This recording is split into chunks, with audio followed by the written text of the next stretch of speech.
네, 우리 이사야 지난 시간에 50장까지 했고요. 오늘부터는 이제 53장입니다. 지난 시간에 50장 내용과 53장의 내용이 연결되어 있어요. 그래서 책은 265쪽입니다. 네, 7월 24일부터 네, 시작이 되겠습니다. 예수님의 사역 가운데서 가장 중요한 위치 중에 하나가 바로 고난입니다. 근데 이 고난에 대한 내용이 오늘 첫 번째 내용이 되겠습니다. 우리가 잘 아는 말씀인데요. 자, 우리 먼저 책의 내용을 영상을 통해서 같이 보시고 저번에 제가 말씀드렸듯이 영상을 보시면서 중요한 것은 중요한 내용을 체크를 하셔야 돼요. 네, 영상만 그냥 계속 보시면 안 되고요. 영상에 있는 내용을 보시면서 반드시 책에 중요한 내용을 체크를 해 주십사 하는 게 제 부탁입니다. 그래서 꼭 그렇게 해주시기를 바라고, 자, 우리 그러면은 오늘 내용 같이 첫 번째 내용 7월 24일이죠. 네, 7월 24일 내용부터 우리 함께 보고 듣고 하도록 하겠습니다.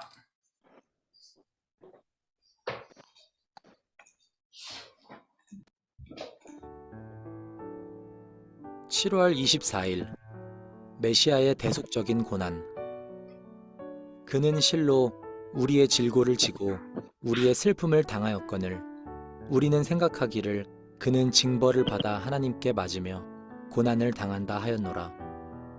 그가 찔림은 우리의 허물 때문이요 그가 상함은 우리의 죄악 때문이라.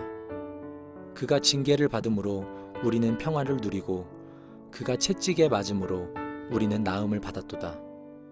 이사야 53장 4절에서 5절. 53장은 여호와의 종 메시아의 고난과 고난의 결과를 가장 잘 묘사하고 예언한다. 예수님 당시의 랍비들과 서기관들은 53장이 메시아가 받을 대속적인 고난과 그 결과를 예언한 것으로 이해하지 않았다.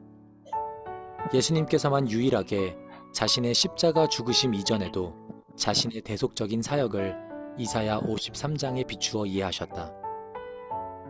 예수님의 제자들은 예수님의 십자가와 부활 사건 이후에 비로소 이사야 53장이 메시아의 고난을 예언한 것을 알아보기 시작했다. 부활하신 예수님께서는 자신의 십자가 죽으심과 부활하심으로 이 예언이 성취된 것을 제자들에게 집중적으로 가르치셨다. 3절은 메시아가 사람들에게 멸시와 버림을 받고 무시받는 것을 말한다. 4절은 사람들이 메시아의 고난이 그의 백성의 죄를 감당하기 위한 대속적인 고난임을 인식하지 못하고 단지 그가 개인적으로 하나님께 징벌과 고난을 받은 것으로 오해하였음을 보여준다. 5절 상반절은 이러한 오해를 교정하여 메시아의 찔림과 상함이 그의 백성의 죄 문제를 해결하기 위한 것이었음을 분명하게 한다. 하나님의 백성은 메시아의 대속적인 징계와 채찍 맞음의 결과로 평화와 치유를 얻었다. 여기서 평화는 1차적으로 하나님과의 바른 관계의 회복이고 2차적으로는 하나님의 백성 사이의 관계의 회복이다. 죄로 인하여 진노하신 하나님께서는 그의 백성이 죄로 인하여 그의 아들 메시아에게 진노와 저주를 부으셨으므로 그들의 죄를 용서하시고 그들을 자신의 의로운 백성으로 인정하신다. 왜? 그의 백성이 치유를 받았다는 것은 하나님과의 관계가 회복되었으므로 그래? 죄 용서를 받고 메시아의 의에 근거하여 의롭게 되어 여호와 하나님께로 돌아왔다는 것을 뜻한다. 6절은 하나님의 백성이 받은 치료를 양의 이미지를 사용하여 다시 설명한다.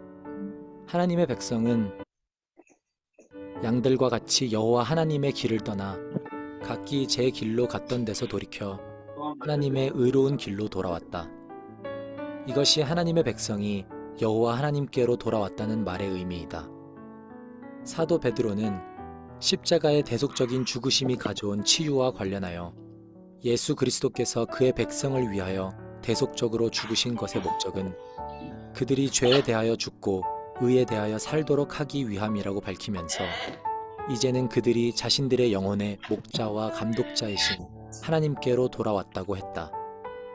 한마디 기도, 예수 그리스도의 대속적인 죽으심으로 하나님과 그의 백성의 바른 관계가 회복되었으니 이제는 하나님께서 정하신 길로 가게 하소서. 아멘. 네, 우리 한마디 기도 다시 한번 같이 해보겠습니다. 시작. 예수 그리스도의 계속적인 죽음으로 하나님과 그의 백성의 바른 관계가 회복되었으니 하나님 하나님과 성도로 아멘. 네, 우리 오늘은 책이 정말 중요한 내용이 많습니다. 책을 좀 통해서 보실게요.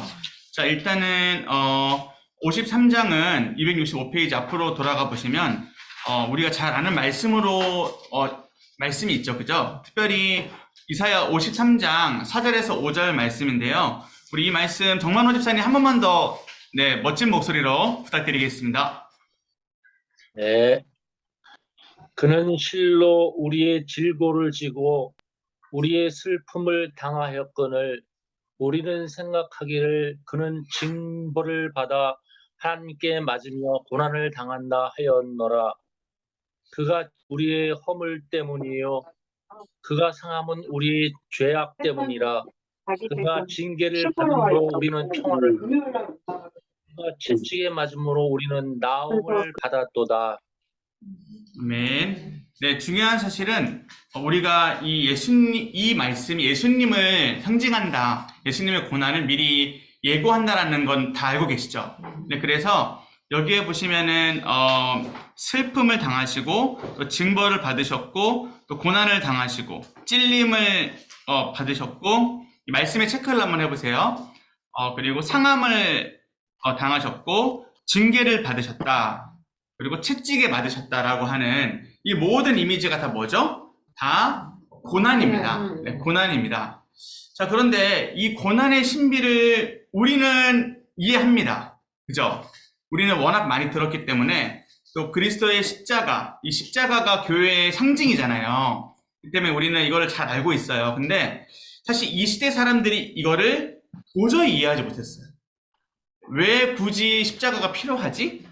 근데 우리가 이렇게 좀 생각을 좀 여셔가지고 한번 생각해 보세요. 불신자들이 십자가를 이해 못 합니다. 불신자들한테 너에게 십자가가 필요해 라고 한다면 왜? 라고 웃으면서 헛웃음을 치며 물어볼 거예요. 네, 이걸 이해를 하셔야 돼요. 이들의 배경. 네, 똑같습니다. 이스라엘 백성들 역시도 도대체 이게 무슨 말인지 모르는 거예요. 왜 우리의 죄는 무엇이며 또 우리의 죄는 어떻게 그 십자가의 고난으로 해결이 되냐, 그런 게 어딨냐, 이렇게 받아들였다라는 거예요. 그래서 제가 한 번 더 말씀드리지만 유대인들은 지금도 메시아를 기다리죠. 예수님을 메시아로 인정하지 않아요. 왜냐하면 그건 뭐냐면 바로 고난을 인정하지 않는 거예요. 이 고난이 그런 고난이 아니다 라고 생각하기 때문이죠. 자, 이것이 중요하고요. 자, 넘겨보시면 그러한 내용들, 랍비의 서기관들은 그런 내용을 이해하지 않았다라고 되어 있고요. 그리고 중요한 사실이 그 두 번째 단락이 있습니다. 3절은 돼 있죠. 3절은 하기 전에 한 넷째 주 정도 올라가 보세요. 3절은에서 한 넷째 주 올라가시면 부활하신 예수님께서는 자신의 십자가의 죽으심과 부활하심으로 이 예언이 성취된 것을 제자들에게 어떻게 가르쳤다? 그렇죠. 집중적으로 가르쳤다라고 돼 있죠. 예수님이 부활하신 이후 50일 정도를 이 땅에 계셨잖아요. 이 땅에서 그냥 가만히 계신 게 아니라 제자훈련을 하셨어요. 50일 동안. 우리처럼 이렇게 성경 공부한 거죠. 우리는 어떻게 보면 12주니까 12주가 얼마나 되나요? 한 70 며칠쯤 되겠다, 그죠? 아무튼 우리가 조금 더 배우고 있습니다. 근데 이 오랜 시간 동안 뭘 말씀하셨냐면 십자가에 대해서 교육하셨다라는 거예요. 그래서 제자들은 그 배경을 가지고 사도행전 때 성령을 받은 거예요. 이해되시죠? 그러니까 예수님의 십자가가 중요하고 부활도 중요한데, 자, 3절을 한번 보세요. 3절은 메시아가 사람들에게 멸시와 버림을 받고 무시받은 것을 말한다. 4절은 사람들이 메시아의 고난이 그의 백성의 죄를 감당하기 위한 대속적인 고난임을 인식했어요? 인식하지 못했어요? 네, 인식하지 못했어요. 네, 못했고, 그리고 오에이절은 이러한 오해를 교정하여 메시아의 찔림과 상함이 그의 백성의 무슨 문제? 죄 문제를 해결하기 위한 것임을 분명하게 하고 있습니다. 그래서 우리 성경이나 여기에 책에도 체크하셔도 좋은데 성경에 보시면 우리의 허물 때문이다, 또 우리의 죄악 때문이다라는 사실에 여러분들 꼭 체크를 해주시기 바랍니다. 자, 이 허물 속에는 원죄가 있습니다. 이 허물은 그냥 오늘 우리가 짓는 자범죄뿐만 아니라 원죄가 있습니다. 자, 그리고 이것을 이미지예요. 이 이미지가 어떤 이미지냐면 질병으로 보고 있어요. 이 죄의 질병, 이 죄의 질병에서 어떻게 되었다? 나음을 받았다 라는 어떤 치료의 개념으로 가져오고 계십니다. 자, 그러면 이 방법이 무엇이냐라고 했을 때 또 뒤에 가시면 이제 양이 나오는데요. 일단 가겠습니다. 266페이지 마지막 단락 보시면 왼쪽의 마지막 단락, 하나님의 백성은 메시아의 대속적인 징계와 채찍의 맞음의 결과로 무엇을 얻었다고요? 평화와 치유를 얻었다. 그러면 여기서 퀴즈. 자, 저와 여러분은 예수님을 믿으시나요? 네, 그렇다면 여러분들은 평화와 치유를 받으셨나요? 아멘. 똑같이 아멘 하셔야 되는데 믿는다는 게 평화와 치유를 받는 거예요. 이걸 우리가 단회적으로 생각해서 그래요. 이게 매일매일 순간순간 이거를 경험하셔야 돼요.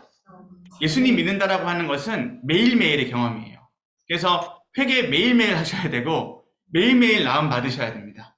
네, 이게 중요한데 이게 뭐냐면 좀 구체적으로 말하면 나오죠. 여기서 평화는 1차적으로 뭐라고요? 하나님과의 다른 관계의 회복이다. 여기에서 줄을 끄셔야 돼요. 자, 여러분, 성경에서 말하는 죄는 뭐냐면 하나님과 인간과의 관계가 어떻게 됐다? 멀어진 거예요. 네, 하나님과 인간과의 관계가 멀어진 정도가 아니라 아예 끊어진, 단절된, 이것이 죄예요.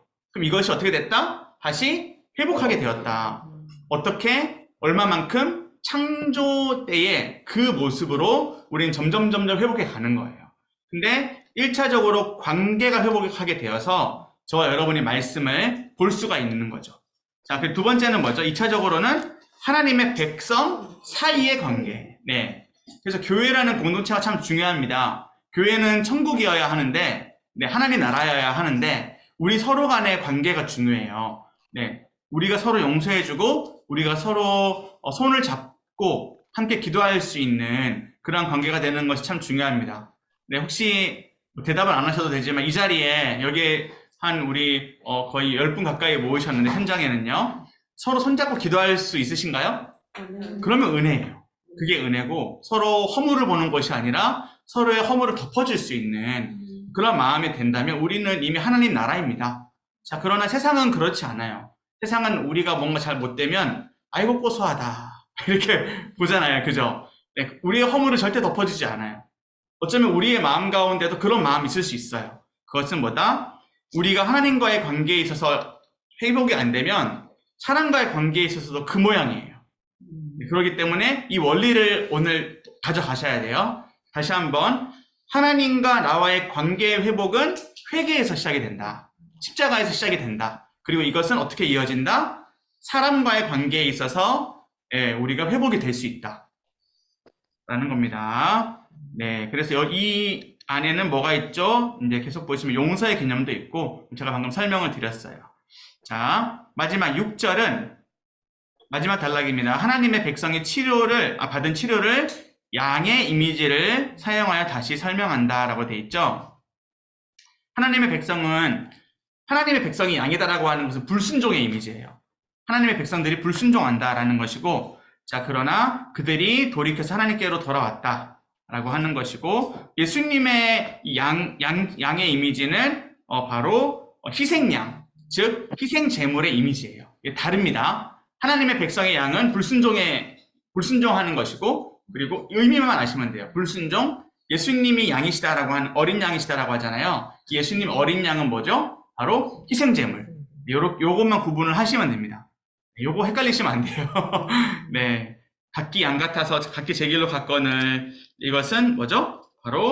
이것이 바로 우리가 불순종하는 자들이었다라는 그런 뜻이 되겠습니다. 자, 불순종의 양은 우리, 순종의 양은 예수님. 네. 요것만 기억을 하시고요. 자, 이제 넘어가 볼까요? 네, 넘어가 봅시다. 네, 25일로 가보도록 하겠습니다. 25일자 우리 같이 계속해서 보도록 하겠습니다.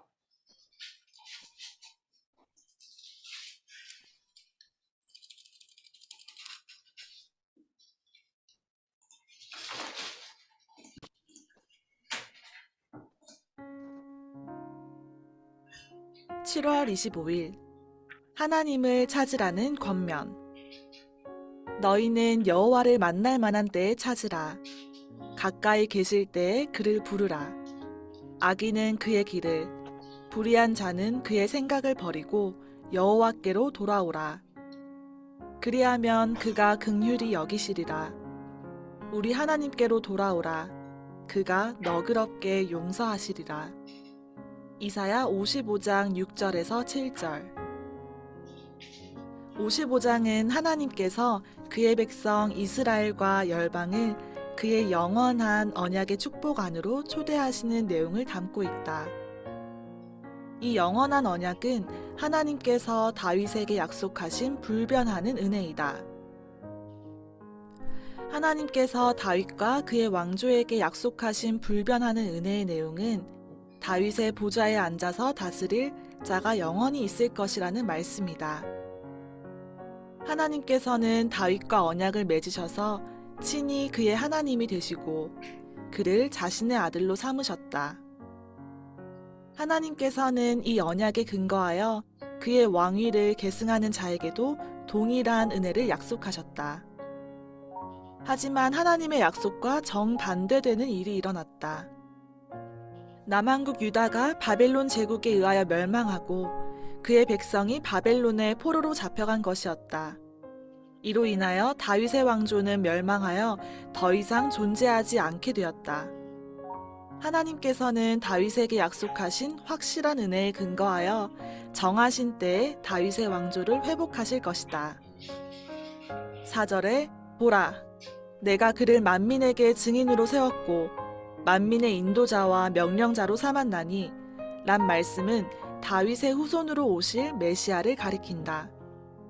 53장은 메시아의 대속적인 고난의 결과로 많은 사람이 의롭게 될 것을 예고했다.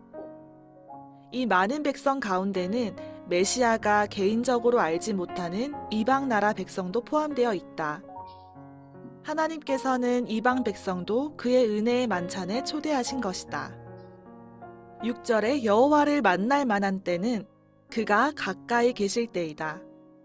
여호와께서 가까이 계실 때는 그가 친히 세상 모든 나라의 증인과 그들의 인도자와 명령자로 세우신 메시아를 통하여 그들을 구원과 은혜의 만찬으로 초대하실 때이다. 여호와 하나님을 찾고 부르는 사람은 그들의 악한 길과 헛된 생각을 버리고 그에게로 돌아와야 한다. 그들의 악한 길과 헛된 생각은 그들이 양식이 아닌 것을 위하여 은을 달아주며 배부르게 하지 못할 것을 얻기 위하여 하는 헛된 수고에 잘 나타난다.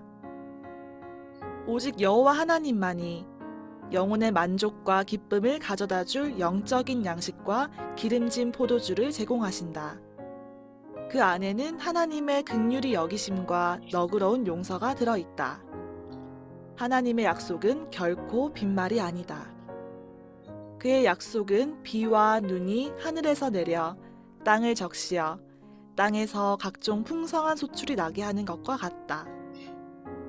하나님께서는 자신의 약속에 따라서 반드시 그들을 기쁨과 평안으로 계속 이끌어 가실 것이다.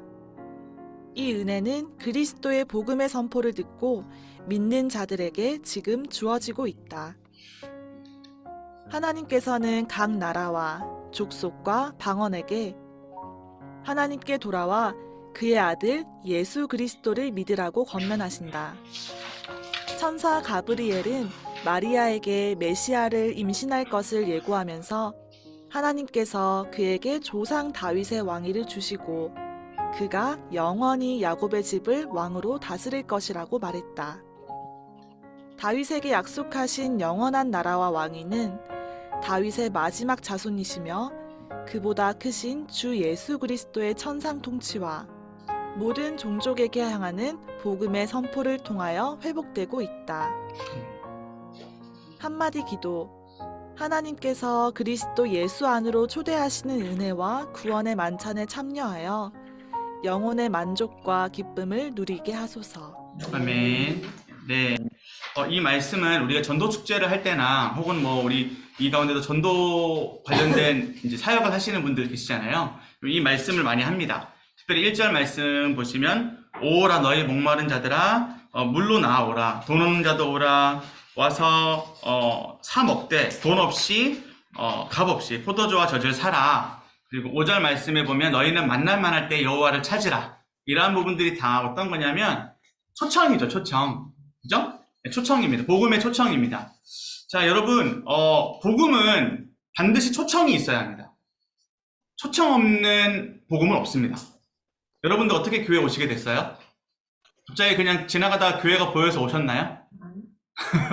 뭐 그것도 정말 백보양보한 거지만 그래도 그것도 초청이 될 수는 있어요. 왜냐면 교회가 이렇게 있잖아요. 교회가 있는 것 자체만으로 그게 이제 사람들이 호기심을 불러일으킬 수도 있다라는 건 할 수 있지만, 자, 어쨌든 하나님의 인도하심이죠. 근데 하나님의 인도하심으로 온다고 하지만 첫 번째는 뭐냐면 초청이 있어요. 그래서 교회가 전도 축제를 하고 곧 여러분들도 이거 마치고 전도하시는데 너무 감사해요. 근데 전도라고 하는 것도 너무나도 중요합니다. 네, 중요하고 저와 여러분, 우리 자녀들 전부 다 어떻게 교회를 오게 되냐면 내가 데리고 와서 오는 거예요. 그리고 우리 아이들도 누군가 그 친구 따라서 가든지 어떻게든 해서 교회를 오게 되는 겁니다. 목사님이 오라고 협박해서 올 수도 있어요. 뭐 아무튼 와야 돼요, 교회를. 어떻게 와야 되죠? 어떻게 오게 되죠? 누군가 초청을 해서 온다라는 이 원리를 먼저 알아주세요. 이것은 불신자든 우리 애들 모두에게 적용이 된다. 이게 첫 번째고요. 두 번째는 지금 계속 이 회복의 이미지 가운데 뭐가 계속 같이 이어지냐면 회개가 있습니다. 회개. 자, 물, 그 다음에 어떤 그 젖을 사라, 포도주를 사라라고 하는 것은 우리가 삶 가운데 필요한 것들이에요. 근데 이게 삶 가운데 필요한 것들도 되지만 또 우리에게 영적으로 필요한 것들이에요. 그러한 것들을 은유적으로 표현하는 것입니다. 자, 그리고 요 정도 보시고 267페이지에 보시면 다윗의 이야기가 나오죠. 자, 다윗, 우리가 지금 다윗 계속 보고 있는데 사무엘하 14장쯤 왔잖아요, 우리. 사무엘하 14장쯤 왔을 때 다윗이 어떤 모습이에요? 좀 정의롭고 공의롭고 사랑이 많은 왕인가요? 아니면 그렇지 않은 왕인가요? 그렇지 않은 왕이죠. 네, 그렇지 않은 왕입니다. 자, 그러면은 이제 조금 이제 딱 넘기세요. 막 넘기셔서 이제 열왕기로 갔단 말이죠. 솔로몬이 등장합니다. 다윗의 말년을 지나서 솔로몬으로 왔는데 솔로몬도 처음에는 지혜를 구하는 듯 하다가 8장 이후 딱 보시면 이 솔로몬이 이상한 짓을 하고 있어요. 그죠? 그러다가 그 다음 장 넘겨보세요. 그러면 뒤에부터는요 난리도 아니에요. 나라가 나누어지고 또 그 나누어진 나라들이 잘 생겼다가 못 생겼다가 잘 생겼다가 못 생겼다가 뭐 왕이 다 뒤죽박죽이에요. 우리가 기대했던 모든 왕들이 다 그 모양이에요. 자, 그런데 보세요. 이게 뭐냐면 계속해서 이러한 그 과정 가운데서 돌이키라. 근데 왜 돌이켜야 되냐면 내가 다윗에게 약속을 했거든. 내가 다윗에게 한 약속을 절대 끊지 않을 거니까 다시 돌아와 라고 하는 거예요. 이해되시죠? 이 근거를 다윗으로 하나님이 딱 정하시고 다윗 때문에, 다윗에게 한 약속 때문에 나는 너희를 버리지 않아 라고 하시기 때문에 이것을 이사야는 왕족이었거든요. 이사야가 왕족으로서 전했겠죠. 당연히 선지자로서도 백성에게 전했겠지만 왕족에게도 전했겠죠. 네, 그렇게 할 수 있었던 것입니다. 자, 그런데 궁극적으로는 뭐냐면 내가 그 4절 말씀이죠. 4절에 보시면 이사야 55장 4절 한번 펴보세요. 네, 성경으로. 네, 4절 말씀을 펴시면 보라 내가 그를 만민에게 증인으로 세웠고 만민의 인도자와 명령자로 삼았나니. 자, 만민, 즉 전 세계의 증인, 또 전 세계의 인도자, 전 세계의 명령자 누구시냐면 예수님이죠. 네, 결국에는 이거를 할 수 있는 왕도 없었고 이 말씀대로 가는 왕이 없었던 거예요. 그래서 예수님을 예언을 하시는 겁니다. 자, 그런데 또 여기에서 중요한 단어가 딱 하나 있습니다. 그게 뭐냐면 바로 만민입니다. 만민. 사절에 만민에 한번 체크를 해주세요. 자, 만민. 이것은 뭐죠? 네, 전 세계를 뜻하는 거예요. 자, 전 세계. 자, 우리 성도님들, 우리 교회는 선교를 하는 교회일까요? 안 하는 교회일까요? 하는데 네, 이런 기초적인 질문에는 빨리 대답을 해주시는 게 네, 되게 당황합니다. 자, 선교헌금 내시나요? 안 내시나요? 네. 아, 네, 맞습니다. 선교헌금 진짜 중요해요. 선교헌금 중요하고요. 이 선교가 어떻게 이루어지는지, 네, 지금 우리 주변에 있는 어려운 사람들을 우리 교회가 돕고 있고요. 그리고 우리 주변에 어려운 교회도 우리 교회가 돕고 있고요. 심지어 인도, 네, 인도라는 그 척박한 나라, 그 우상으로 가득한 나라 우리 교회가 복음을 전하고 있고요. 네, 담임 목사님 전 세계적으로 말씀을 목회자들 특별히 대상으로 전하고 계세요. 자, 우리 다음 달에는 10월 마지막 주에는 우리 교회가 하고 있는 정말 위대한 사역이 하나 있어요. 뭐냐면 우리 목사님이 그래도 교수님이셨잖아요. 이전에. 근데 지금도 그 뭐랄까 실력이 녹슬지 않으세요. 그래서 많은 분들이 우리 목사님한테 학습받기를, 재교육받기를 원하시는데 특별히 어려운 교회. 저같이 뭐 좀 어리고 혹은 미래에 즉 자립할 수 없는 성도들이 50명도 안 되는 그러한 교회 목사님들이 배운다고요. 자, 이것은 구제가 아니라 이것이 뭐냐면 전 세계에 즉 모든 복음이 필요한 곳에 복음을 전하고 있는 사역인 겁니다. 자, 그래서 우리가 여기에 같이 기도도 해야 되고 같이 헌금도 해야 되고 참여할 수 있다면 같이 참여도 해야 되는 거예요. 자, 여러분, 만민에게 복음을 전해야 된다라는 이 말씀 때문에 바울이 될 수 있었던 거예요. 자, 바울이 그 바울답게 복음을 전할 수 있었던 게 어떤 말씀 때문이다? 이사야 때문이다. 이사야를 붙들고 그가 복음을 많이 전했습니다. 그래서 아무튼 그 유명한 말씀들이 있는데 그것은 뭐 굳이 시간이 없습니다.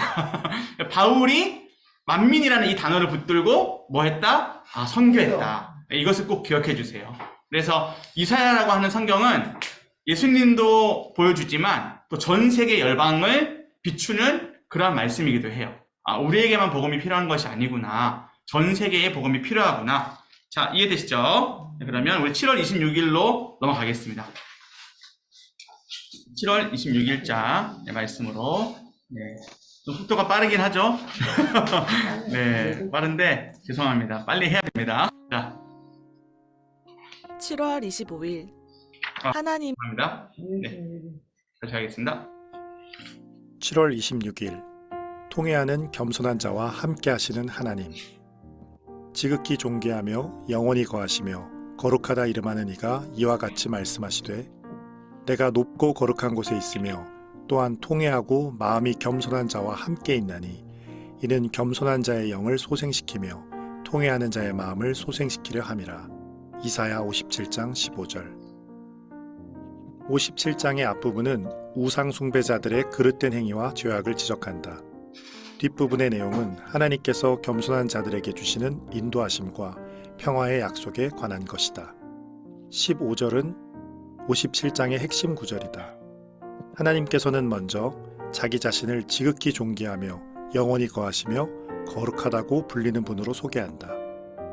이와 같이 거룩하신 하나님께서는 자신을 의뢰하는 자에게는 땅을 차지하게 하실 것이고 자신의 백성을 길에서 걸려 넘어지게 하는 것은 제하여 버리실 것이다. 높고 거룩한 곳에 계시는 하나님께서는 통회하고 마음이 겸손한 자들과 함께 하신다. 앞부분에 통회하고 마음이 겸손한 자는 뒷부분에서 겸손한 자와 통회하는 자로 표현된다. 이것은 모두 같은 표현이다. 통회하는 자가 겸손한 자이고 겸손한 자가 통회하는 자이다. 다윗이 시편 51편에서 고백한 것과 같이 하나님께서는 상한 심령 곧 통회하는 마음을 가진 자를 찾으신다. 이 말씀은 하나님께서는 마음이 가난하고 심령에 통회하며 그의 말을 듣고 떠는 자를 돌아보시겠다고 하신 약속과 연결된다. 하나님께서 마음의 중심으로 통회하는 겸손한 자와 함께 하시는 목적은 그의 영과 마음을 소생시키기 위함이다. 이것은 하나님께서 그의 백성이 죄를 고백하고 통회할 때 그들과 함께 하시면서 그들을 소생시키심을 분명하게 보여준다. 이사야는 지극히 높고 거룩하신 하나님 앞에 자신의 부정함을 통렬하게 고백했을 때 하나님으로부터 정결하게 하심을 받고 선지자로 세워졌다. 다윗이 마침내 감추었던 죄를 고백하고 통회 자복했을 때 하나님께서는 그의 영을 소성하게 하셔서 두 번 다시 큰 죄에 빠지지 않게 하셨다. 예수님께서는 이와 비슷하게 애통하는 자는 복이 있다고 말씀하셨다. 한마디 기도. 마음의 중심으로 죄를 고백하고 통회할 때 하나님께서 함께 하시어 영혼을 소성시키는 것을 깊이 경험하게 하소서. 아멘. 네, 아주 중요하면서도 간단합니다. 자, 우리 먼저 책의 268페이지에 밑에 줄쯤에 보시면 밑에서 한 5번째 줄입니다. 보시면 높고 거룩한 곳에 계시는 하나님께서는 통회하고 마음이 겸손한 자들과 뭐 하신다고요? 함께 하신다. 로 되어 있습니다. 네, 그 통회하고 겸손한 자들의 반대는 우상 숭배하는 자들. 일로 볼 수 있겠습니다. 자, 그리고 중요한 부분이 있어요. 그게 뭐냐면 우리 마태복음 한번 펴보시죠. 마태복음 5장 3절입니다. 마태복음 5장 3절 말씀을 한번 보시고요. 마태복음 5장 3절에서 10절인데 3절 말씀만 다 같이 한번 읽어볼게요. 마태복음 5장 3절입니다. 시작. 심령이 가난한 자는 복이 있나니 천국이 그들의 것이며. 자, 5장 3절에서 10절까지가 그 유명한 팔복이죠. 팔복. 네, 팔복. 자, 복인데, 자, 이것이 뭐냐 하면 즉 회개하는 사람인 거예요. 심령이 가난하다라고 하는 것은 회개하는 자를 1차적으로는 의미하는 겁니다. 그래서 회개하는 자가 어떻게 되냐면 애통, 즉 진정한 슬픔을 가질 수 있고, 그리고 온유해질 수 있고, 의로울 수 있고, 긍휼히 수 있고, 마음이 청결할 수 있고, 화평하게 될 수 있고, 그리고 의를 위해서 박해를 받을 수가 있는 거예요. 자, 성경은 이 말씀은 특별히 계단입니다. 계단인데, 심령이 가난한 자라는 1층 계단을 가지 않으면 절대 2층으로 갈 수가 없어요. 절대 2층으로 갈 수가 없어요. 그러니까 이 심령이 가난한 것이 첫 단추예요. 근데 보세요. 저는 이 말씀 가운데 이걸 발견했어요. 심령이 가난한 자는 복이 있나니 뭐가 그들의 것임이라고요? 천국. 천국. 자, 5장 10절 말씀 한번 보세요. 마태복음 5장 10절 말씀 보시면 의를 위하여 박해를 받는 자는 복이 있나니 결과가 뭐라고요? 천국이 그렇죠. 그들의 것이었네. 결과가 똑같죠. 그러니까 회개하는 그 심령을 가지면 이 8가지는 자동적으로 다 부여가 되는 거예요. 이해되시죠? 그래서 이만큼 중요한 거예요. 근데 우리가 회개를 한다라고 하는 것이 얼마나 큰 유익을 주냐면 팔복이라고 얘기할 만큼 큰 복을 주는 거예요. 그래서 이것은 또 제자의 첫 번째 자세, 또 그러한 마음이 되어야 된다라는 겁니다. 네, 이것이 이제 핵심이었고요. 네, 나머지 부분은 계속 보도록 하시겠습니다. 자, 우리 바꿔서 27일, 자, 우리 58장입니다. 58장으로, 네. 죄송합니다. 제가 너무 급하게 가고 있죠? 네. 자, 그래도 가야 됩니다. 자, 우리, 27일자입니다. 네, 27일자 보도록 하겠습니다. 7월 27일 하나님께서 기뻐하시는 금식. 내가 기뻐하는 금식은 흉악의 결박을 풀어주며 멍에의 줄을 끌어주며 압제당하는 자를 자유하게 하며 모든 멍에를 꺾는 것이 아니겠느냐. 또 줄인 자에게 내 양식을 나누어 주며 유리하는 빈민을 집에 들이며 헐벗은 자를 보면 입히며 또 내 고륙을 피하여 스스로 숨지 아니하는 것이 아니겠느냐. 이사야 58장 6절에서 7절. 6절에서 12절 전체는 하나님께서 기뻐하시는 금식에 관한 말씀이다. 이 중 6절에서 7절은 하나님께서 기뻐하시는 금식이 어떤 것인지 소개하고, 나머지 내용은 그의 백성이 그가 기뻐하시는 금식을 할 때 하나님께서 베풀어 주시는 각종 은혜를 설명한다. 바른 금식을 할 때 하나님께서 베풀어 주시는 은혜는 아주 다양하다. 빛이 새벽빛과 같이 비침, 급속한 치유, 하나님의 영광이 호위함, 영혼의 만족과 물이 끊어지지 아니하는 생물과 같은 동산, 그리고 무너진 곳을 보수하고 길을 수축하는 후손이 날 것 등이 그것이다. 그러므로 하나님의 백성에게 중요한 것은 자기 마음대로 무조건 금식하는 것이 아니라 하나님께서 기뻐하시고 그가 친히 인정하시는 금식을 하는 것이다. 이 말씀은 하나님께서 왜 그의 백성의 금식에 응답하지 않으시냐는 불평스러운 말에 대한 답변이다. 하나님께서 보실 때 그의 백성은 금식만 했지 금식을 통해서 자신들의 그릇된 삶을 교정할 생각은 전혀 하지 않았다. 따라서 만일 그들이 계속 이렇게 살면서 금식의 일환으로 자신의 마음을 괴롭히고 머리를 갈대같이 숙이고 굵은 배와 재를 편다면 하나님께서 어찌 이런 금식을 기쁘게 받으시겠냐고 되물으시는 것이다. 하나님께서 기뻐하는 금식은 이웃에게 행한 각종 부정과 억압을 없애고 빈궁한 자들에게 필요한 것들을 공급하는 것이다. 다시 말해서 하나님의 백성은 각기 이웃에게 정의와 자비를 행하기 위해서 금식을 해야 한다.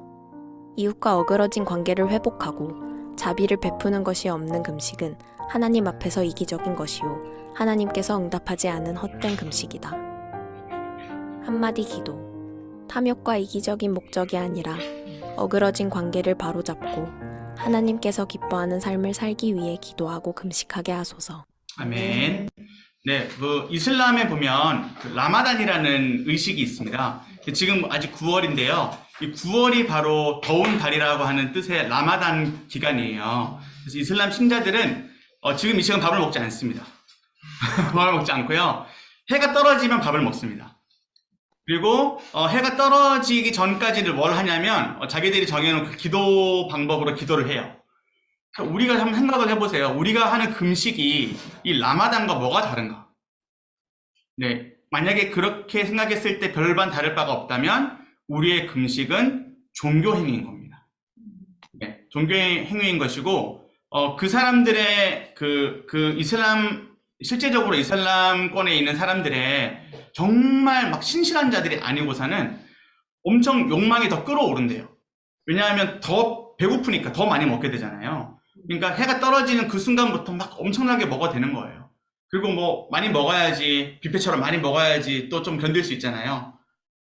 저도 그런 적이 있습니다. 저도 그 고난주간이라고 엄마가 기도하면서 금식하라는 거예요. 그래가지고 제가 이제 그 전날 엄청나게 먹었거든요. 엄청나게 먹고 그 다음날 12시가 되기를 그렇게 바라고 12시 땡 되자마자 또 엄청나게 먹고 뭐 이랬던 기억이 있습니다. 근데 뭐 저도 하나의 훈련이었던 거죠. 아이들은 뭐 그럴 수 있어요. 근데 금식은 뭐냐면 금식은 물론 이 책에 보면 자신의 마음을 괴롭히고 머리를 갈대같이 숙이고 뭐 굵은 죄와 죄를 펴는 것이다 라고 되어 있는데 그것은 현상적인 그러한 금식이에요. 우리가 뭐 기도원 올라가서 좀 밥 안 먹고 기도할 수 있죠. 자, 그러나 금식은 밥을 안 먹는 거에 초점이 있는 것이 아닙니다. 자, 금식의 초점은 뭐냐? 한번 적어봐 주세요. 책에 적어도 되고 어디에 적어도 돼도 상관없습니다. 자, 금식의 초점은 뭐냐면 첫 번째 금식하면 뭐가 있어야 되느냐면 자, 하나님 외에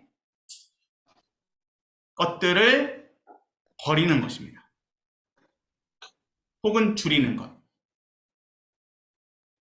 저는 이렇게 비유하고 싶어요. 이 비유인데 한번 하나님 외의 것들을 버리는 것 혹은 줄이는 것이에요. 제가 이제 예를 들어 옆에 있는 우리 은영 자매님과 커플이에요. 근데 같이 차를 탔어요. 차를 타고 같이 이제 가고 있는데 그 차에서 이제 노래가 나온단 말이죠. 노래가 아주 신나는 노래. 요즘 뭐 최신 가요가 막 나오고 있어요. 자, 그 최신 가요를 막 들으면서 같이 진솔한 대화가 되나요? 안 되잖아요. 어떻게 해야 돼요? 이 소리를 줄여야 돼요. 줄이든지 끄든지. 이게 금식이에요. 하나님과의 관계에 있어서 내가 가지고 있는 여러 가지 복잡한 것들, 이러한 부분들을 좀 버리는 거예요. 그래서 어떤 목사님들이나 우리 목사님도 그렇게 하시는데 기도원에 왜 올라가는 줄 아세요? 기도원에 가면 일단은 하나님과 나와의 그 시간 자리를 만드는 거예요. 이해되시죠? 그렇게 투자를 하는 거예요. 그런데 중요한 것은 자, 첫 번째는 아까 뭐랬죠? 하나님 것 외에 다른 것들을 버리는 것 혹은 줄이는 것이라고 했어요. 자, 두 번째는 뭐냐면 바로 회개입니다. 역시 회개입니다. 금식은 바로 회개입니다. 자, 회개를 한번 해보세요. 그러면 회개하면서 밥을 먹을 수 있나요? 먹을 수 없어요.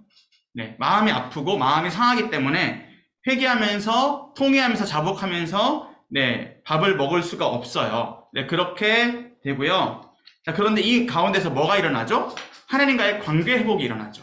이 대표적인 예가 뭐죠? 우리가 잘 나누었던 네, 다윗의 회개였죠. 그래서 옆에다가 적어봐 주세요. 네, 회개의 대표적인 예는 시편 51편에 나옵니다. 시편 51편. 시간 관계상 찾지는 않겠습니다. 시편 51편이고요. 자, 우리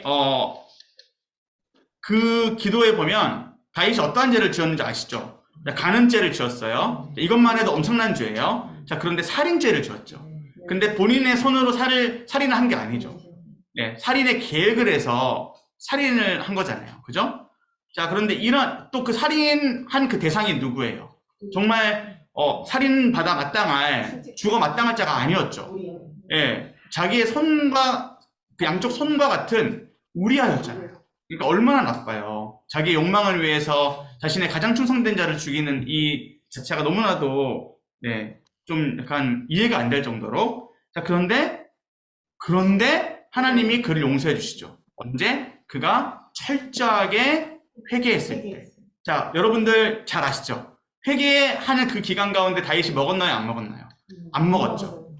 물론 예, 그 아이가 태어나면 죽는다라고 했을 때 그것 때문에 기도한 것도 있어요. 그러나 그 기간이 마음이 아파서 먹을 수가 없는 거예요. 사실상 내가 이제부터 안 먹을 거야 이렇게 한 게 아니라 그냥 먹을 수가 없는 거예요. 회개하기 때문에. 그래서 금식의 기간을 우리가 정하는 것도 중요하지만 교회에서 같이 40일 동안 금식합시다, 릴레이 기도합시다 할 때 하는 거 좋아요. 그렇지만 우리가 평소에도 진짜 회개하기 위해서 여러분들이 시간을 내어 금식을 하는 것도 정말 중요해요. 네, 그냥 아침 공복 말고요. 아침에 그 바쁘시니까 공복 말고요. 그런 거 말고 그냥 뭐 예를 들어 점심 때나 이럴 때 밥을 꼭 먹어야 될 때 그때 그냥 기도하러 가시는 거예요. 그게 진짜 금식이에요. 이해되시죠? 네. 이것만 이해가 되시면 됩니다. 근데 세 번째는 뭐냐면요. 이 금식이 되면 세 번째로 이 금식이 이제 돼요. 경건과 나눔의 금식. 경건과 나눔의 금식. 구역장들 이 자리에 계시는데 구역장을 하려면 금식이 필요해요. 내 시간을 쪼개는 금식. 내 시간을 내가 다 쓸 수가 없어요. 자, 내가 누군가를 섬기려면 그 사람을 위한 시간이 필요해요. 그죠? 근데 이걸 금식이라고 생각해 본 적이 없으시죠? 네, 그러나 이 시대에는 그게 정말 중요한 금식이에요. 왜냐하면 우리가 너무 바쁘기 때문에. 우리가 너무 바빠서 우리의 시간을 쪼개서 누군가한테 주는 것도 정말 중요한 헌신이 될 수 있어요. 네, 여러분들 예배 시간에 오시는 것도 힘들죠?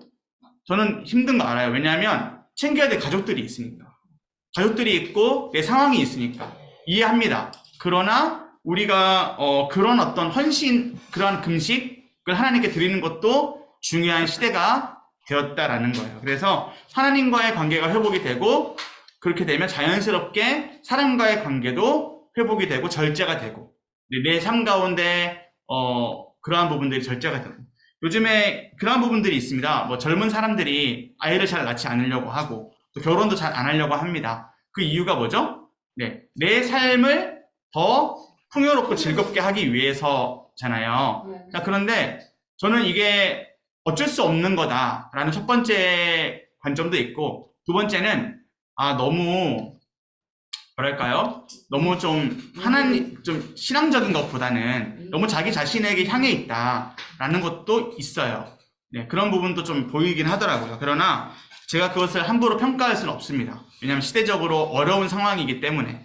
자, 그런데 중요한 것은 금식이라고 하는 것은 하나님과의 관계 회복과 동시에 사람과의 관계 회복이 된다라는 거. 이게 중요한 핵심이 되겠습니다. 자, 네, 넘어가시죠. 자, 그 다음, 네, 우리 7월 28일자로 가보도록 하겠습니다.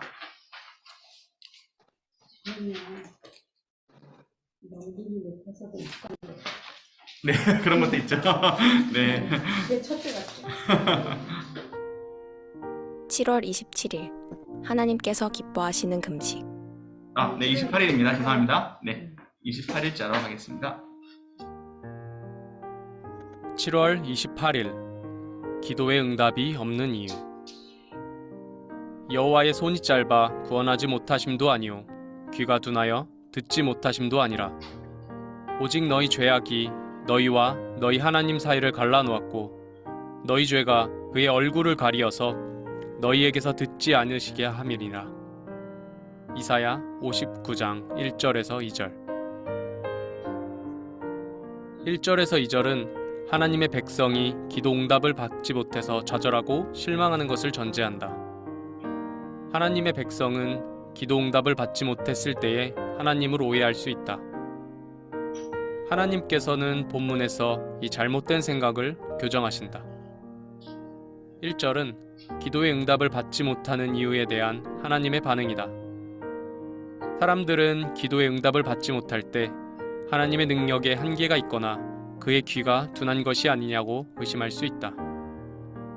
하나님께서는 어떤 경우에도 능력이 손이 짧아 구원하지 못하는 일이 없으시다.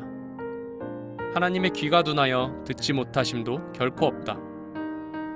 하나님께는 완전한 능력이 있으나 구원하지 않으시는 것이고 신음소리까지 들으시나 기뻐 듣지 않으시는 것이다.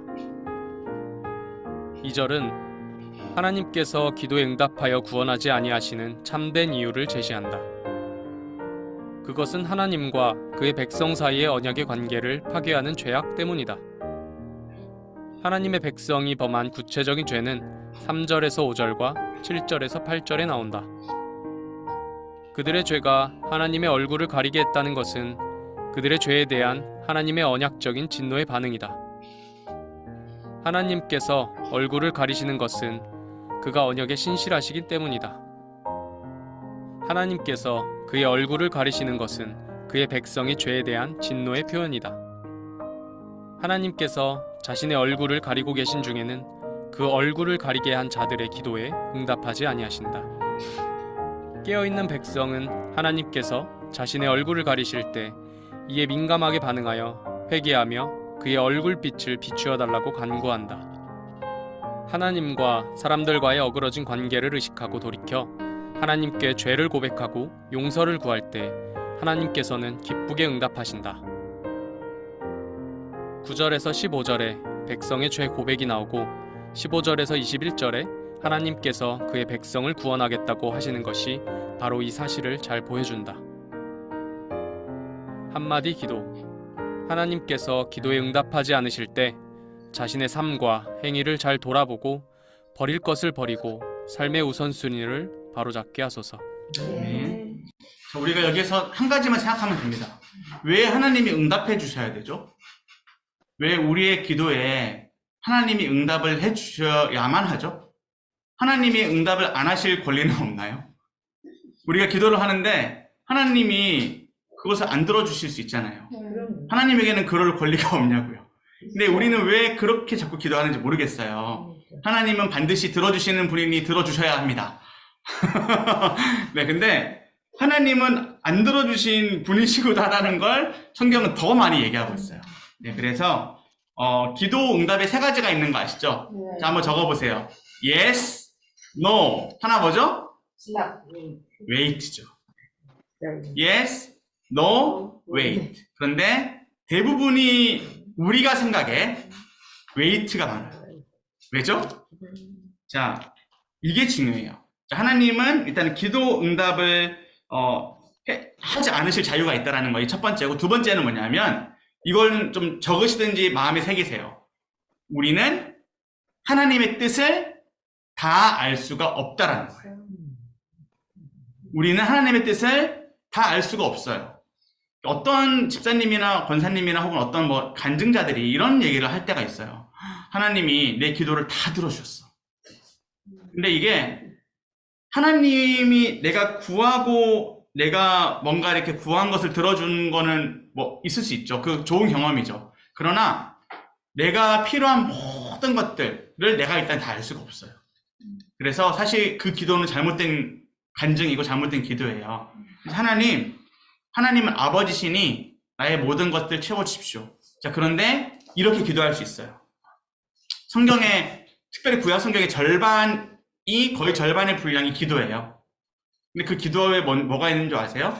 원망도 있고 불평도 있고 그 기도 속에는 찬양도 있고 그러나 그 기도 속에는 막 뭔가를 달라고 하는 바람도 있어요.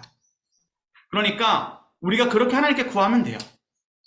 제가 가장 최근에 받은 그 응답은 뭐냐면 그 답답한 일이 있었어요. 근데 하나님께서 책임져 주시겠다 라는 거예요. 기다려라, 뭐 내가 알아서 할게 이런 게 아니라 그냥 하나님이 든든한 거예요. 이게 응답이었어요. 근데 삶에 뭐가 채워지는 것도 아니에요. 뭐 병이 낫는다든지 뭐가 이렇게 해결된다는 것도 아니에요. 그런데 기도하면 하나님은 반드시 응답해 주세요. 그런 식으로 응답해 주신다는 거예요. 이해되십니까? 우리가 구하고 갈망하는 것들을 다 채워주지 않으세요. 아니, 그걸 안 채워주실 권리가 있으세요. 네. 그러니까 너무 떼쓰지 맙시다, 우리. 자, 그러나 하나님은 반드시 우리의 기도를 들으시고 합당하게 응답하신다. 이 시대 가운데 하나님은 계속 진노하셨습니다. 근데 이 진노의 이유가 뭔가요? 이 진노의 이유가 뭐죠? 59장에 보세요. 보면은 계속해서 회개하라라고 나오잖아요. 그 이유가, 진노의 이유는 죄다라는 것을 1절부터 계속 얘기하고 있잖아요. 그죠? 자, 이전에 우리가 읽지는 못했지만 앞절에 57장 같은 데 보면요, 우상숭배를 거의 일본 수준으로 하고 있어요. 뭐 돌멩이 같은 것도 우상, 이런 물병도 우상, 다 우상. 이 정도로 지금 타락한 백성이 사실상 심판을 받아 마땅하지 않나요? 하나님이 엄청나게 진노하셔야 마땅하지 않나요? 근데 하나님 계속 기다려주시는 거예요. 선지자 통해서 계속 돌아오라라고 말씀해 주시잖아요. 그런데 그 상황 가운데서 돌아오는 자도 있지만 대부분이 돌아오지 않고 있어요. 이것이 우리가 바라봐야 될 부분이 되겠습니다. 자, 네. 그러면 우리 다음으로 넘어가 보도록 하겠습니다.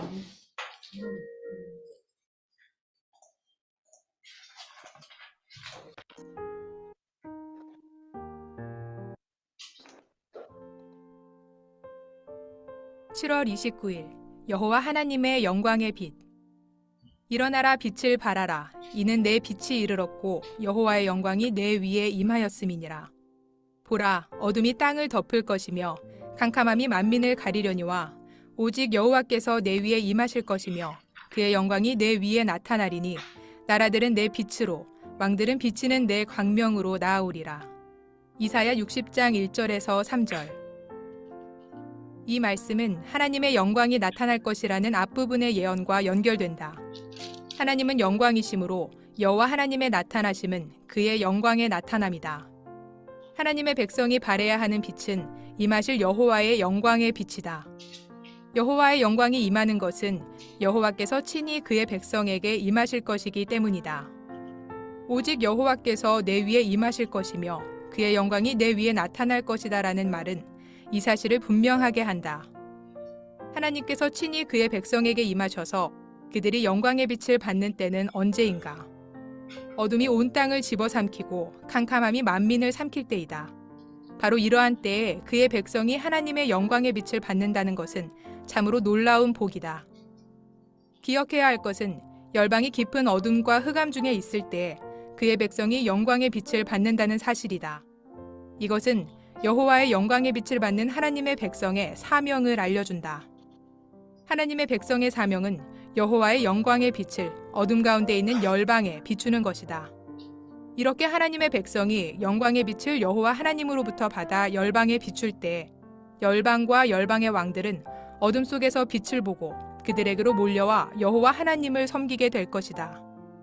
이뿐만 아니라 하나님의 백성이 마지막 날에 누리게 될 여호와의 영광은 낮의 태양빛과 밤의 달빛을 영원히 대신할 것이다. 여호와께서 그들에게 영원한 빛이 되시고 그들의 영광이 되실 것이기 때문이다. 하나님의 아들 예수 그리스도는 볼 수 없는 하나님의 형상이시며 그의 영광의 광채이시다. 예수님께서 하나님의 영광을 가장 찬란하게 빛나게 하신 사건은 십자가에 높이 달리신 일이다. 그 결과로 예수 그리스도의 얼굴에는 하나님의 영광이 빛난다. 복음을 믿는 것은 예수 그리스도의 얼굴에서 빛나는 하나님의 영광을 보는 것이고 복음의 선포는 하나님의 영광이신 그리스도의 영광을 선포하는 것이다. 신자는 성령의 역사하심으로 인해 예수 그리스도의 얼굴에서 빛나는 하나님의 영광을 받아 작은 영광에서 더 큰 영광으로 지속적으로 나아간다. 신약 백성은 오늘도 잠자는 자여 깨어서 죽은 자들 가운데서 일어나라. 그리스도께서 너희에게 비추시리라는 주의 권면을 듣는다. 그러므로 우리는 예수님께서 말씀하신 것과 같이 우리의 착한 행실로 복음의 빛을 사람들에게 비추어 그들이 하나님께 영광을 돌릴 수 있도록 해야 한다. 한마디 기도. 하나님의 영원한 빛과 영광이신 예수님 안에서 영광의 빛을 어두운 세상에 비추며 살게 하소서. 아멘. 우리 한마디 기도 다시 한번 해볼게요. 같이 시작. 하나님의 영원한 영광이신 안에서 영광의 빛을 어두운 세상에 비추며 살게 하소서. 아멘. 이사야 60장은 결국에는 예수님이 다시 오시는 재림을 예언하고 있습니다. 자, 그런데 우리가 여기에서 알아야 될 포인트가 있습니다. 이 포인트가 뭐냐면 제목을 한번 보세요. 271페이지 제목. 여호와 하나님의 영광의 빛이 돼 있죠. 이 빛이 누구시죠? 예수님이세요. 그래서 이거를 먼저 적어주세요. 예수님. 빛은 일단은 어두움을 없앱니다. 그죠? 빛의 속성이 뭐죠? 어두움을 사라지게 하죠. 어두움이 뭐죠? 죄악이잖아요. 이 죄를 해결하시는 그 유일한 빛이 뭐다? 예수님이시다. 이런 의미가 담겨져 있어요. 이게 첫 번째 의미니까 꼭 그걸 기억해 놓으시면 되겠고요. 두 번째는 뭐냐면, 이 여호와 하나님의 영광의 빛이 예수님이시잖아요. 이 예수님을 이제 전하는 빛이 있어요. 그죠? 바로 교회예요. 네. 예수님과 교회를 딱 적어주세요. 예수님 이후에요. 예수님이 먼저 오셔야지 이 빛이 있고요. 교회인데, 자, 등대가 있습니다. 등대. 등대 혹시, 저는 부산에서 살았어가지고 등대를 많이 보고 살았거든요. 물론 등대가 비출 만큼 바다에 있지는 않았어요. 등대가 멋있잖아요. 그죠? 등대의 원래 역할이 뭐예요? 빛을 비추는 거잖아요. 그죠? 등대가 가만히 빛을 비추지 못합니다. 등대에는 뭐가 있어야 되냐면 전력이 들어가야 돼요. 전력이 들어가고 전구도 있어야 되고, 이런 장치가 있어야지 등대가 역할을 할 수 있는 거죠. 그죠? 자, 배들이 이 등대의 빛을 보고 이것을 사인으로 보고 길을 찾아오죠. 자, 이거 아주 쉬운 원리예요. 저를 한번 봐주세요. 자, 교회에게 빛이 뭘까요? 교회의 빛은 바로 성령님이에요. 성령님. 교회가 비추는 그 등대의 역할, 그 여호와 영광의 빛인데, 이 빛이 어디에서 오느냐면 성령님이 비춰주세요. 누구를? 말씀을. 예수님을. 네.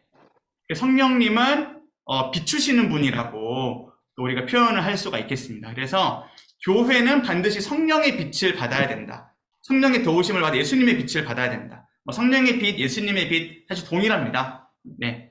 그래서 성령이 비추시는 게 예수님이고, 네, 성령이 에너지원인 거예요. 에너지원. 이해되시죠? 아무튼 이보다 더 찰떡궁합은 제가 못 찾았기 때문에 찾는 분 계시면 좀 말씀해 주시고, 하나님의 진리 등대라는 찬양 아세요? 네, 하나님의 진리 등대 있죠. 네, 그 진리 등대가 뭐예요? 우리잖아요. 그죠? 그럼 우리가 빛을 비추는 방법이 뭔가요? 네, 비추는 방법은 우리의 삶이에요. 자, 우리가 말로 야, 교회 가야 돼. 야, 너 교회 꼭 가야 돼. 하면서 우리가 이 친구한테 돈을 빌리는 걸 아직도 안 갚고 있어요. 그러면 이 사람 교회 갈까 안 갈까요? 안 가요. 네, 야, 너 교회 가야 돼 하면서 밥도 한 번도 안 사줘요. 쪼잔해. 교회 가요, 안 가요? 안 갑니다. 네, 절대 안 갑니다. 네, 우리가 너그러운 사람이 되고, 우리가 그 빛을 누리는 사람답게, 네, 그 삶이 돼야 돼요. 그것이 예수님이 가장 많이 말씀하셨던 부분이에요. 근데 이것은 아주 자연스러운 거예요. 우리 안에 빛이 비추어지면 우리에게 여유가 생기고, 우리가 가난하든 부하든 간에 우리가 한 영혼을 향한 마음이 생겨요. 교회학교 교사를 하고 여러분들이 누군가를 섬길 때에 절대 그냥 내가 하고 싶어서 하시면 안 돼요.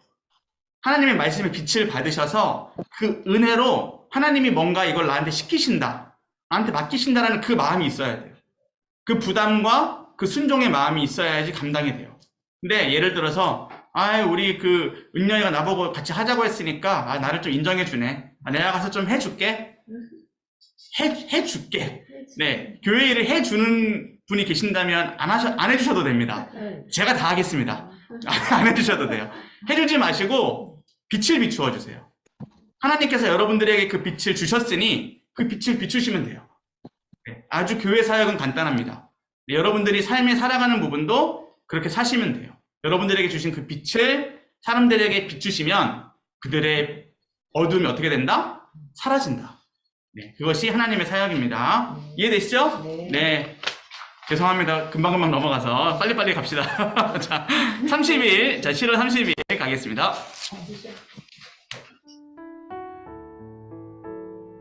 7월 30일 신랑 신부의 멋진 단장. 내가 여호와로 말미암아 크게 기뻐하며 내 영혼이 나의 하나님으로 말미암아 즐거워하리니 이는 그가 구원의 옷을 내게 입히시며 공의의 겉옷을 내게 더하심이 신랑이 사모를 쓰며 신부가 자기 보석으로 단장함 같게 하셨음이라. 이사야 61장 10절. 61장은 성령으로 기름 부음을 받는 메시아의 구원 사역에 중요한 배경을 제공한다. 특별히 요한에게 세례를 받을 때에 성령으로 기름 부음을 받으신 예수님께서 나사렛 회당에서 자신의 구원 사역, 곧 포로된 자에게 자유를 선언하는 구원의 희년 사역을 선포하기 위해 바로 이 1절에서 2절을 인용하셨다. 앞으로 메시아가 오셔서 성령의 충만함 가운데 펼치실 희년 사역의 결과는 이방인들에게도 미치게 될 것이다. 이방 사람들이 너희 농부와 포도원 지기가 될 것이며 너희는 여호와의 제사장이 될 것이라는 말씀은 이 점을 분명하게 한다. 너희가 이방 나라들의 재물을 먹으며 그들의 영광을 얻어 자랑할 것이라는 말씀은 메시아의 구원 사역의 결과로 유대인과 이방인 모두 구원의 혜택을 입을 것을 내다본다. 역사 속에 이스라엘 백성은 사명을 제대로 감당하지 못했기 때문에 이방인들에게 아브라함의 복이 미치지 못했다. 그러나 메시아께서 하나님께서 주신 사명을 완수하시는 새 이스라엘로 오셔서 대속적인 죽음으로 구원 사역을 완수하신 결과로 구원의 혜택이 이방인에게까지 미치게 될 것이다. 선지자 이사야는 61장에서 이러한 영광스러운 미래를 내다보았다. 이러한 사실에 비추어 볼 때 10절의 말씀은 아주 중요한 의미를 가진다. 여호와로 말미암아 기뻐하고 즐거워하는 자가 1절에서 2절에 언급된 메시아이든지 구원의 은혜를 입는 하나님의 백성이든지 그것은 중요하지 않다. 중요한 것은 메시아의 구원 사역의 결과로 기쁨과 즐거움이 하나님의 백성에게 주어진다는 것이다. 하나님께서 친히 그들에게 구원의 옷을 입혀주실 것이다. 여호와 하나님께서 입혀주시는 구원의 옷, 곧 공의의 겉옷은 보석으로 단장한 신랑과 신부의 모습과 같다. 다시 말해서 이 옷은 가장 아름답고 멋진 장식이다.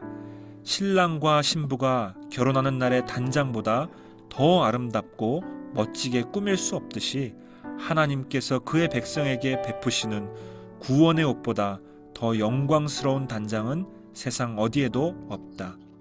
그 이유는 하나님의 백성은 하나님과의 사이에서 어그러졌던 영적인 결혼의 언약적인 관계가 이제 회복되어 메시아의 공로에 근거하여 여호와 하나님의 영원한 사랑을 받는 대상이 될 것이기 때문이다. 이스라엘 백성은 영적인 신랑이신 여호와 앞에서 언제나 불성실하고 불결하고 부정한 신부였다. 하지만 메시아의 대속적인 순종과 희생으로 인해 그의 의의 옷을 받아 의롭고 정결한 신부가 될 것이다. 그래서 선지자 이사야는 곧 이어서 마치 청년이 처녀와 결혼함같이 내 아들들이 너를 취하겠고 신랑이 신부를 기뻐함같이 내 하나님이 너를 기뻐하시리라고 말한 것이다. 마침내 하나님의 아들 예수 그리스도께서 오셔서 죄인들에게 구원의 결혼 만찬을 베푸신 것은 하나님께서 이사야를 통하여 하신 예언을 성취하시기 위함이었다. 한마디 기도. 하나님께서 메시아를 통하여 가장 영광스럽고 아름다운 구원의 옷을 입혀 주셨으니 이 옷에 걸맞게 의와 거룩의 열매를 맺으며 살게 하소서. 아멘. 네. 사실 이 61장이 11절까지밖에 없어요. 11절보다 오늘 성익의 내용이 더 많죠? 네, 담임 목사님께서 이 내용을 상당히 좋아하세요.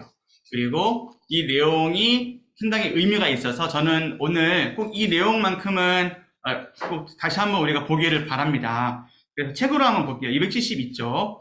책을 한번 보실게요. 자, 61장은 어떻게 시작하죠? 성령으로 기름 부음을 받는 메시아의 구원 사역의 중요한 배경을 제공한다 돼 있죠. 그러면 이 내용이 어디에 나올까요? 옆에다가 적으세요. 누가복음 4장 19절입니다. 누가복음 4장 19절. 자, 우리 혹시 우리 현장에 계신 우리 분께서 한번 누가복음 4장 19절 한번 읽어주실래요? 네, 아무나 괜찮습니다. 누가복음 4장 19절을 한 번만 읽어주세요.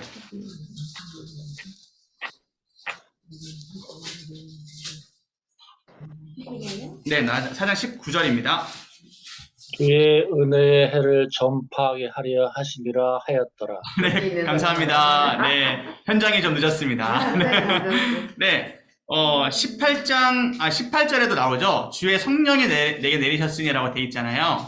그래서 성령이 내려 주시는구나. 주 여호와의 영이 성령이구나. 라는 공식을 우리가 얻게 되죠. 그리고 주의 은혜의 해라는 단어가 나옵니다. 자, 그리고 다시 61장으로 가볼게요. 이사야 61장으로 다시 갑시다. 2절에 보시면 여호와의 은혜의 해라고 나오죠. 자, 이 은혜의 해가 뭐냐면 바로 희년을 뜻합니다. 희년. 네, 기쁠 희, 그 다음에 해년이죠. 그래서 희년인데요. 이 희년이 뭐냐면 한마디로 하면은 자유의 날인 거예요. 자유를 얻는 날. 네, 어떻게 표현하면 좋을까요? 50년 동안 내가 힘들었던 거예요. 근데 은퇴를 냈어요. 은퇴를 하고, 네, 그 연금과 그 뭐라고 해야 될까요? 그 은퇴 자금이라고 해야 될까요? 그게 어마어마하게 많이 쌓인 거예요. 그러면은 어떠세요? 60대가 되셨는데 그런 상황이세요. 그러면 60대가 더 기쁘시죠? 안 그러세요? 저는 지금 나이가 이렇게 빤질하게 보이시지만 나이가 좀 있어요. 제가 이제 불혹입니다. 불혹인데 제가 20년 전에 제 모습을 생각해보면 10년 전만 봐도 정말 불안한 제 모습이었어요. 신학을 결정을 하고 이렇게 살아가는데 과연 나의 미래는 어떨까? 나는 과연 창신교회 같은 이런 좋은 교회에 올 수가 있을까? 이런 고민부터 시작해서 여러 가지 고민이 있었어요.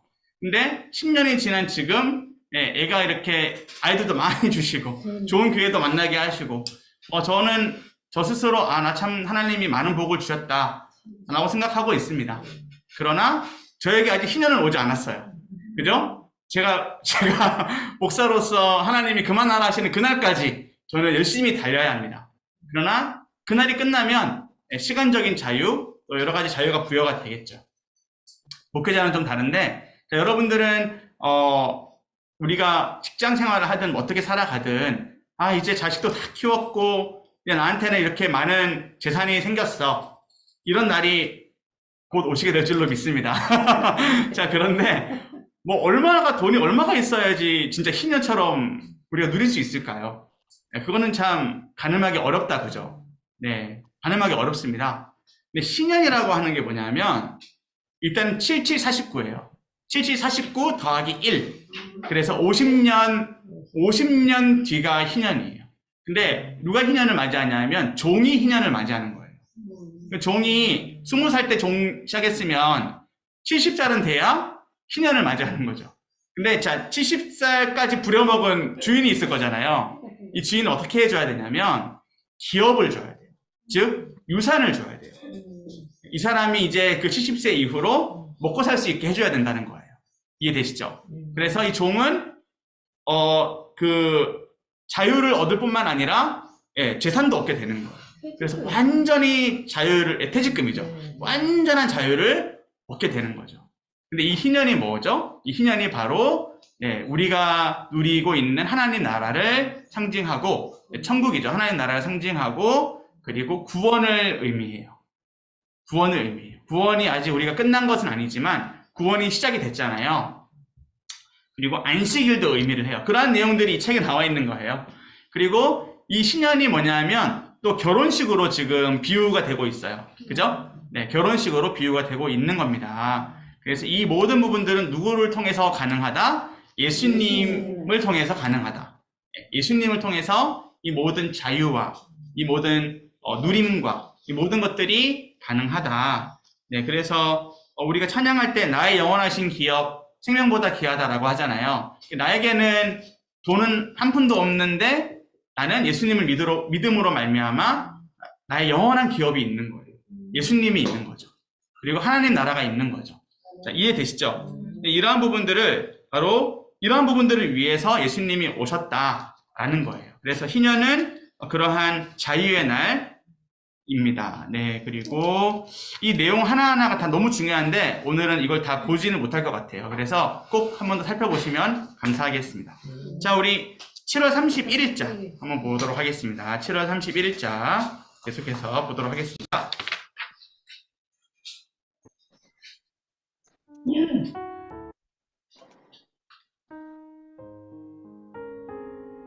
(7월 31일) 부정한 백성. 무릇 우리는 다 부정한 자 같아서 우리의 의는 다 더러운 옷 같으며 우리는 다 잎사귀같이 시들므로 우리의 죄악이 바람같이 우리를 몰아가나이다. 이사야 64장 6절. 이사야 63장 15절부터 64장까지의 핵심적인 내용은 비참하고 가련하게 된 하나님의 백성이 자신을 돌아보며 하나님의 자비와 사랑을 구하는 회개와 간구이다. 하나님께서는 이스라엘 백성의 죄로 인하여 마침내 진노하셨다. 그 결과 하나님의 백성은 이방인들에게 짓밟혔고 그의 성전은 원수들에게 유린되었다. 6절에 우리는 다 부정한 자 같아서 우리의 의는 다 더러운 옷 같다는 회개의 고백은 거룩한 백성의 신분과 하나님의 거룩한 처소인 성전과 극한 대조를 이룬다. 하나님의 백성은 언약의 주 하나님께 속한 백성이기에 거룩한 백성이다. 예루살렘에 있는 성전은 여호와 하나님의 거룩하고 영광스러운 처소이다. 이 거룩하고 아름다운 성전으로 인하여 시온과 예루살렘만이 아니라 하나님의 백성의 성읍들도 거룩하다. 그러나 하나님의 성전과 거룩한 성읍들이 하나님의 진노로 인해 한순간에 파괴되었다. 이 모든 것은 하나님의 백성의 심각한 죄악 때문이었다. 6절에 우리는 다 부정한 자 같아서와 우리의 의는 다 더러운 옷 같아서는 서로가 서로를 설명하는 상호 보완적인 구절이다. 우리와 우리의 의가 짝을 이루고 부정한 자 같아서와 더러운 옷 같아서가 짝을 이룬다. 하나님의 지극히 거룩하심과 높이 들리심을 목격한 이사야는 화로다 나여 망하게 되었도다. 나는 입술이 부정한 사람이요 나는 입술이 부정한 백성 중에 거한다 하고 고백했었다. 본문에서는 하나님의 백성 전체의 고백이 나온다. 하나님께서는 이와 같이 부정하게 되어 더러운 옷을 입은 백성에게 구원과 의의 옷을 입혀주시겠다고 약속하셨다. 이 약속은 예수 그리스도의 구원 사역으로 마침내 성취되었다. 예수님께서는 옥에 갇혀있는 세례자 요한이 제자들을 보내어 그분의 구약 성경에 약속된 메시아가 맞는지 확인하는 질문을 할 때 그 구체적인 증거 중 하나로 나병 환자들이 깨끗함을 받는 정결의 기적을 언급하셨다. 예수님께서 나병 환자들을 정결하게 하신 기적과 죄인들과 세리들을 용서하여 하나님의 거룩한 백성으로 삼으신 사건은 하나님의 부정한 백성을 정결케 하는 구원 사역의 일환이었다. 심각한 죄에 빠져 벗어나지 못하는 하나님의 백성은 본질적으로 그분 앞에서 영적인 나병 환자와 같다. 6절에 우리는 다 부정한 자 같아서는 우리의 영적인 나병 환자와 같다는 고백과 같다. 몸의 부정함으로 인해 가정과 하나님의 백성의 공동체에서 분리되어 하나님을 경배할 권리까지 박탈당하는 나병보다 더 심각한 병이 죄로 인한 영적인 나병이다. 우리가 영적인 나병을 인정할 때 주께서는 이사야를 정결하게 하시듯이 우리를 정결하게 하실 것이다. 신약에서 메시아의 백성은 그들의 옷을 어린 양의 피로 날마다 씻는 자들이다. 한마디 기도. 예수 그리스도의 보혈로 죄사함을 받은 우리가 죄를 고백할 때 예수님의 보혈로 죄의 부정함과 오염으로부터 우리를 깨끗하게 씻어주소서. 아멘. 네, 오늘 여기까지 하도록 하겠는데요. 오늘 내용이 이제 마지막 부분인데 아주 간단합니다. 이거 어려운 내용이 아니에요. 그리고 신약 성경에서 우리가 잘 알고 있는 이미지가 있기 때문에 자, 우리 274페이지 마지막 단락부터 보시죠. 자, 심각한 죄에 빠져 벗어나지 못하는 하나님의 백성은 본질적으로 그분 앞에서 무엇과 같다고요? 영적 나병 환자와 같다. 그럼 이것이 어떻게 표현됐죠? 6절 말씀해 보시면 우리는 다 어떤 자 같아서? 부정한 자. 근데 이 부정이라는 이 단어가 그냥 부정 정도가 아니라 부정 중에도 부정한 자. 가장 부정한 자예요. 아시겠죠? 부정한 것 중에서도 부정한 병이 나병이거든요. 자, 그런데 그것이 어떠한 부분이다? 나병이다. 나병 환자와 같다. 그러면 이 뜻이 뭘까요? 나병이 어떠한 병인지가 나와 있어요. 첫 번째, 몸이 부정해집니다. 몸이 이제 아시죠? 그 나병이 어떠한 병인지. 자, 그런데 그 병이 걸리면 어떻게 되냐? 가정과 하나님의 백성의 공동체에서 어떻게 된다? 분리가 돼요. 네, 분리가 되고, 그리고 하나님을 경배할 권리가 어떻게 된다? 박탈을 당하게 되는 거예요. 이것이 중요합니다. 자, 영적인 병 가운데서도 이 병이 어떠한 병이냐면, 사람들과도 관계를 못해요. 그리고 하나님과는 당연히 멀어져 있죠. 그리고 내 몸도 역시도 너무나도 고통스러운 거예요. 이러한 병을 감싸준 목사님이 계셨죠.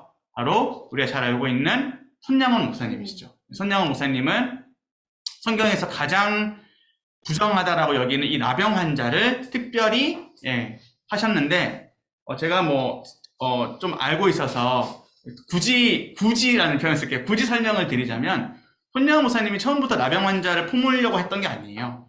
손양원 목사님이 부산에 이제 감만동이라고 하는 그런 부둣가에서 사역을 하셨는데 거기에 한 선교사님이 계셨어요. 근데 그 선교사님이 나병 환자들의 촌을 만들어서 그들을 돌봤어요. 근데 그 선교사님의 그 영향을 받아서 그곳에서 조금 사역을 했어요. 그러다가 여수 애양원이라는 곳에서 아예 그냥 사역을 한 거죠. 그리고 원래 손양원 목사님 이름이 손양원이 아니에요. 손동훈인가 한테 까먹었어요. 아무튼 그런데 그분이 이름을 양원으로 바꿨어요. 애양원을 품기 위해서 이름을 양원으로 바꾼 거예요. 그래서 손양원이 되신 거죠. 그래서 끝까지 거기에서 끝까지 거기에서 죽임을 당하고 그렇게 계셨죠. 잡혀가시긴 했지만 끝까지 거기에 있었던 거죠. 그래서 아무튼 이렇게 하나님이 예수님의 사랑은 우리의 이러한 최악의 부정까지도 다 품으신다라는 것이 이 메시지가 되겠고요. 자, 중요한 것은 자 여기서 하나만 더 보시도록 하겠습니다. 책에 보시면 앞으로 가시죠. 273쪽. 273쪽에 보면 이사야 63에서부터 64장까지 핵심적인 내용이 뭐라고 되어 있죠? 비참하고 가련하게 된 하나님의 백성이 드디어 하나님의 백성이 회개하기 시작해요.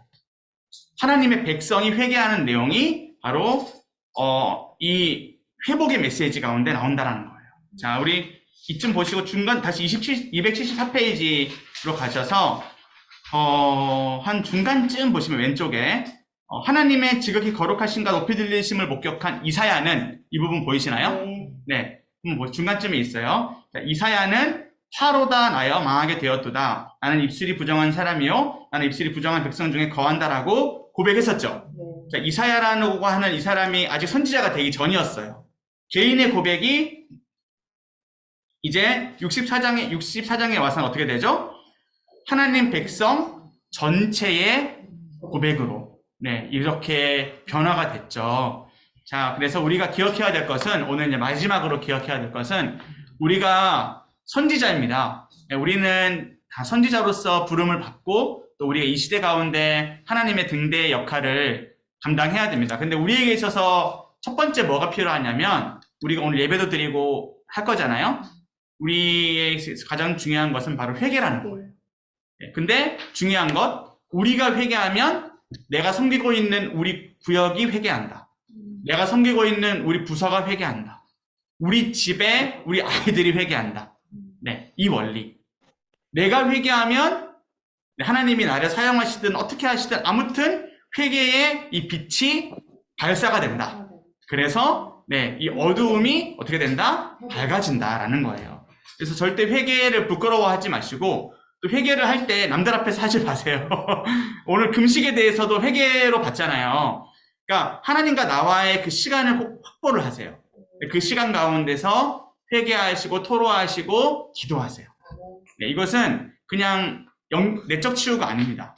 이런 시간이 필요하고 이러한 시간이 반드시 우리에게 있어야 돼요. 그래서 우리 담임 목사님 항상 4시 반만 되면 교회 오십니다. 네, 저희도 어쨌든 일어나서 5시까지 와서 기도하려고 하고요. 그리고 뿐만 아니라 누구든지 그래요. 나만의 시간이 또 필요해요. 그 공적인 예배 자리에서 기도하는 것도 필요하지만 또 내가 하나님과의 독대에서 기도하는 시간도 있으셔야 돼요. 이것은 그냥 종교적인 어떠한 뭐라고 해야 될까요? 수행이 아닙니다. 그런 것이 아니라 이 회개가 회복의 시작이다. 그리고 자, 이제 우리가 벌써 이사야를 끝나고 있어요. 다음 주에 이제 하나만 할 건데, 이사야의 회복 가운데 계속 뭐가 따라붙죠? 회개가 따라붙죠. 회개. 이것을 발견하셨으면 정말 잘 하신 거예요. 네, 요 정도만 우리 나누도록 하겠습니다. 네. 수고하셨습니다. 네, 수고하셨습니다. 수고하셨고, 제가 이제 기도하고, 네, 마치